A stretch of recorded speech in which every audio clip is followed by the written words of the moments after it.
अगर कुरान, हदीस और इज्मा में दिया हुआ है कि हिजाब पहनना चाहिए, तो ठीक है, जाहिर सी बात है, उसको तो फिर अलाउ किया जाए, क्योंकि ये रिलीजियस राइट हो जाएगा, आर्टिकल 20 को वायलेशन नहीं करेगा। मैं सबसे पहले प्राइमरी चीज़ यही कहना चाहूँगा, हमारे देश का भी मुख्य मुद्दा है देश की बेटियों को पढ़ाना। उसके आड़े जो ये छोटी मोटी बातें आती है उस पर ध्यान न दीजिए। वो लोग भगवा लेकर के रोड पर घूम रहे हैं, गमछी भगवा कर लेकर के रोड पर दौड़ रहे हैं कि हम हिंदू हैं, हिंदुत्व है। भैया वही गमछी लेकर के किसी महिला का तन ढको तुम, है ना, वो गमछी लेकर के तुम धर्म को मत दिखाओ। आप हंगर इंडेक्स में पीछे हो, पर कैपिटा इनकम में बांग्लादेश से पीछे हो। आप ये देखो आपके लिए मुद्दे क्या है, ना आप जॉब्स की बात करते हो, ना आप अच्छे वेलफेयर सोसाइटी की बात करते हो, आप धर्म। ना यूथ पढ़ेंगे ना जॉब मांगेंगे।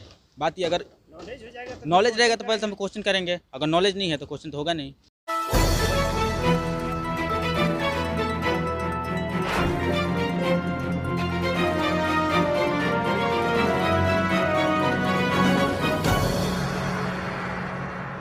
नमस्कार, मैं अर्चना श्रीवास्तव और आप देख रहे हैं द इन्फो लाइन। जैसा कि हम सभी जान रहे हैं, कुछ दिनों में एक मामला बहुत सुर्खियों में चल रहा है, कर्नाटक हिजाब मामला। कर्नाटक के उडुपी ज़िले में एक सरकारी कॉलेज में 6 मुस्लिम छात्राओं को हिजाब पहनकर कॉलेज में एंट्री से रोक लगाने पर यह मामला शुरू हुआ। तो इसी को लेकर हम चलते हैं इस यूनिवर्सिटी में और यहाँ के छात्राओं से जानने की कोशिश करते हैं कि वो क्या सोचते हैं इस हिजाब मामले के ऊपर। आपका नाम क्या है? मैं राहुल कुमार। आप क्या सोचते हैं हिजाब विवाद को लेकर के?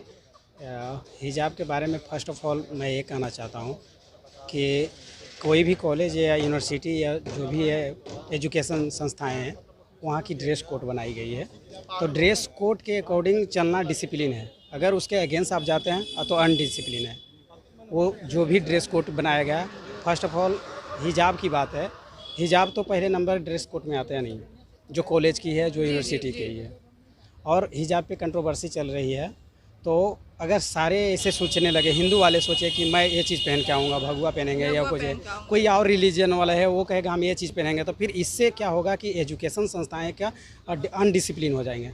और अनडिसिप्लिन होने के रीज़न से ये कंट्रोवर्सी होते जाएगी। ये कंट्रोवर्सी की संस्थाएँ नहीं है, ये एजुकेशन संस्था है। एजुकेशन संस्था के मामले में डिसिप्लिन होनी चाहिए, संस्था अच्छी पढ़ाई के मामले में होनी चाहिए, ना कि ये मुझे कंट्रोवर्सी करनी है। जी, जैसे कि आपका कहना है कि हिजाब पे बैन लगना चाहिए कॉलेज और स्कूल्स में।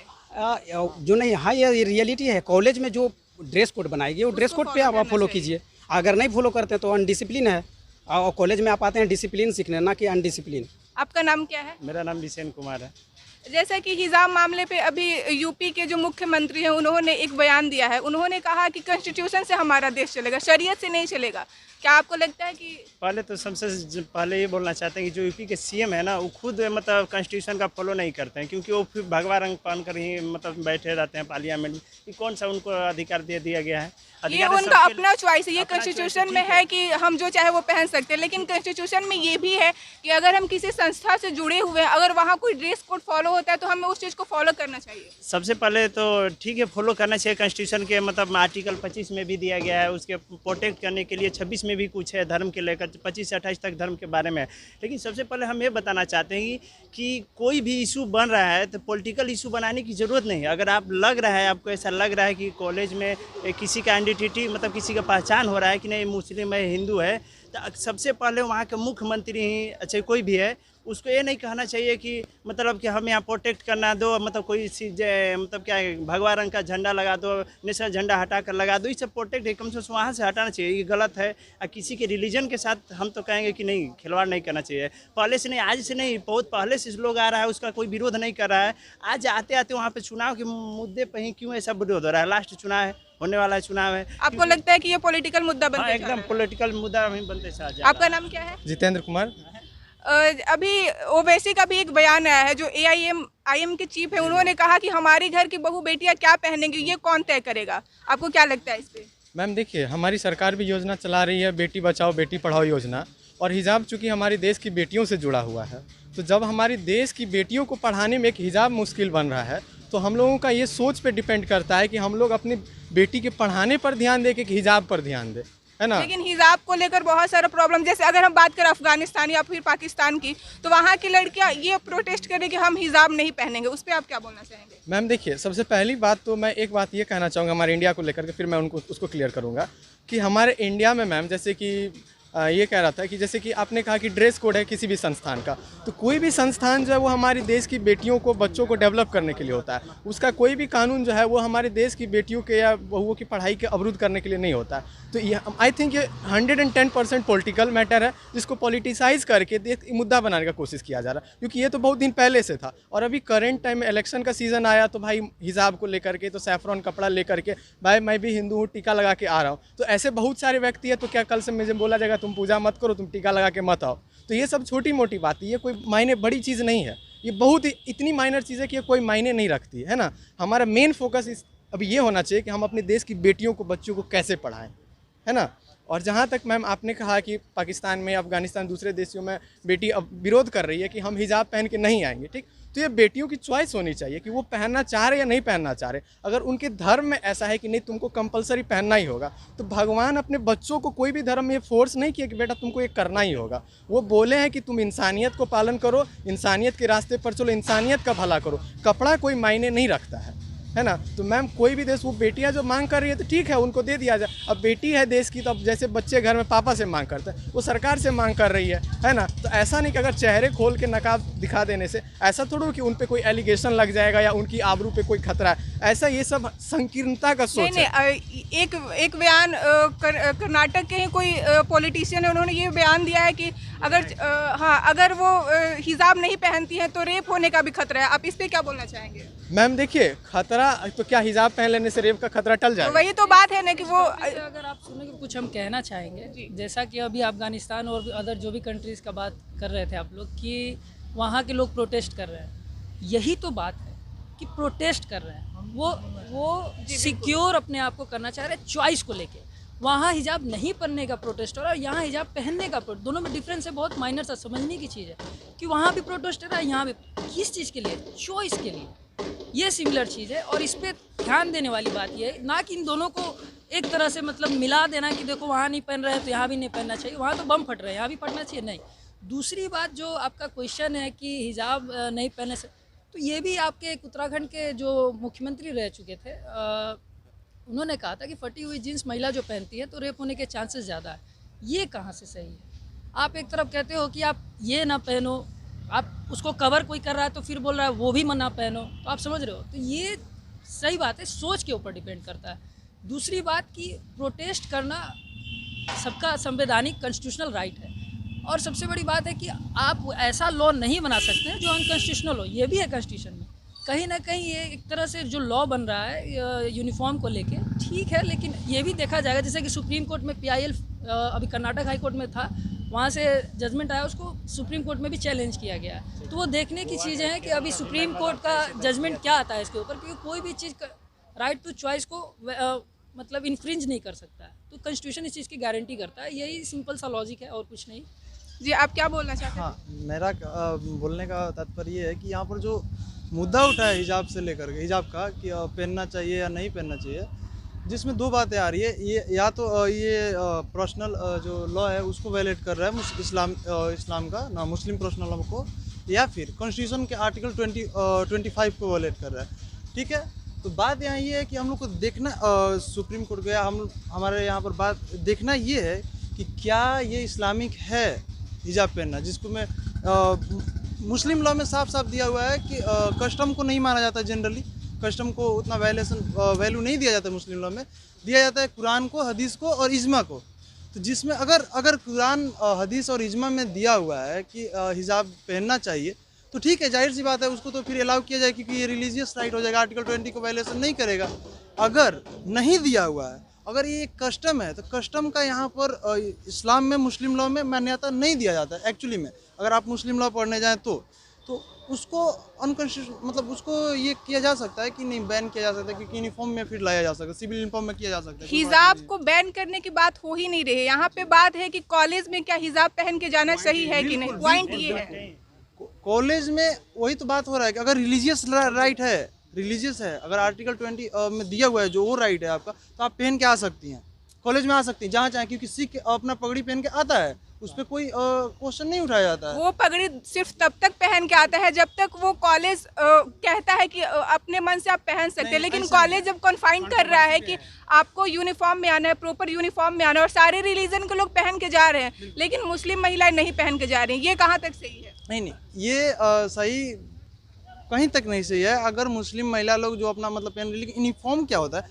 यूनिफॉर्म सबको एक रूप रंग में दिखाने के लिए बनाया जाता है, ठीक है।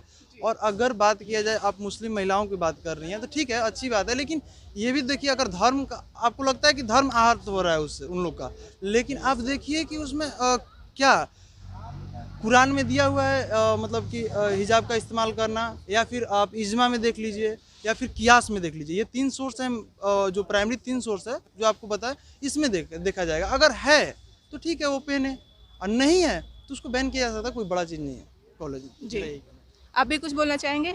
जी मैम हमारी बात हो रही थी कि किसी पॉलिटिशियन ने ये कमेंट किया कि हिजाब नहीं पहनने से जो वुमेन वायलेंस की तरफ खतरा ज़्यादा रहता है। तो मैं ये कहना चाहूँगा कि ये बहुत ही संकीर्णता सोच का प्रतीक है कि कोई व्यक्ति ऐसा कह रहा है। अरे भैया, जब हमारे देश में इतना देश तरक्की कर रहा है, इतने सारे मॉडल डिज़ाइनर ड्रेस बन रहे हैं, इतने फैशन की दुनिया बढ़ रहे हैं, आपके खुद के घर की बहू बेटी बच्चा, मैं उनको पर्सनली नहीं कर रहा हूँ, ऐसे बहुत सारे लोग हैं कि जो कि बच्ची को अपने मनपसंद के पिताजी उनको ड्रेस दिलाते हैं, वो पहन के जाती है, तब तो उस टाइम कोई नहीं सोचता। लेकिन भाई अभी पॉलिटिकल मैटर है, तो एक छोटा सा चीज़ को लेकर के जो कि भाई कुछ नहीं है, उसको इतना बड़ा मुद्दा बना दिया कि देश में इतने सारे लोग फैले हुए। मैं सबसे पहले प्राइमरी चीज़ यही कहना चाहूँगा, हमारे देश का भी मुख्य मुद्दा है देश की बेटियों को पढ़ाना। उसके आड़े जो ये छोटी मोटी बातें आती है उस पर ध्यान न दीजिए। सबसे बड़ी बात है बेटियों को पढ़ाना। उसके लिए चाहे आपको थोड़ा कॉम्प्रोमाइज़ भी करना पड़े, कुछ भी करना पड़े, उसको कीजिए। प्रायोरिटी वो है, बाकी बात की चीज़ें होती रहेंगी। मैं बस यही कहना चाहूँगा मैं। जैसे कि यूपी में भी इलेक्शन होने वाला है, तो यूपी के अलग अलग पार्टी के लोग अलग अलग बयान दे रहे हैं इस हिजाब विवाद को लेकर के। आपको लगता है कि ये पॉलिटिकल मुद्दा हो रहा है? 110% ये पॉलिटिकल मुद्दा है मैम। ऐसा लोग मतलब कि अब हमारे पिछले कुछ सालों में मैं ऐसा अनुभव कर रहा हूँ कि लग रहा है कि हमारे भारत देश में बस खाली धर्म ही बचा है, धर्म के अलावा कुछ बचा ही नहीं है। लोग का यहाँ तक कि लोग हमारे देश में इतने कि भूखे मर रहे हैं, लोगों के पास ठंडी में ठिठुर के मर गए। रेलवे स्टेशन पे जाके देखिए, वहाँ पे लोग ऐसे कि खाने नहीं मिल रहा है, कपड़ा नहीं है, महिलाएं ऐसे निर्वस्त्र होकर के घूम रही, क्योंकि उनके पास उस कपड़ा खरीदने के लायक उनका जीवन निर्वाह करने का उनमें क्षमता नहीं। सरकार को उन पर ध्यान देना चाहिए, लोगों को उस पर ध्यान देना चाहिए। जो लोग भगवा लेकर के रोड पर घूम रहे हैं, गमछी भगवा कर लेकर के रोड पर दौड़ रहे हैं कि हम हिंदू हैं, हिंदुत्व है, भैया वही गमछी लेकर के किसी महिला का तन ढको तुम, है ना। वो गमछी लेकर के तुम धर्म को मत दिखाओ। भगवान कभी ये नहीं बोले हैं कि तुम मेरे लिए जो है चढ़ावा चढ़ाओ, मेरे लिए धर्म करो। एक भगवान सबसे पहले इंसानियत को आगे रखने के लिए बोलते हैं, ये मैं बोलना चाहूँगा। और दूसरी बात, जो अभी के टाइम में जो सैफरॉन लोग गमछा लेकर के बोलते हैं कि मैं हिंदुत्व का प्रतीक हूँ या मैं हिंदू हूँ, भैया हिंदुत्व खतरे में, ऐसा बड़े बड़े पॉलिटिकल लीडर का बयान होता है कि हिंदुत्व खतरे में।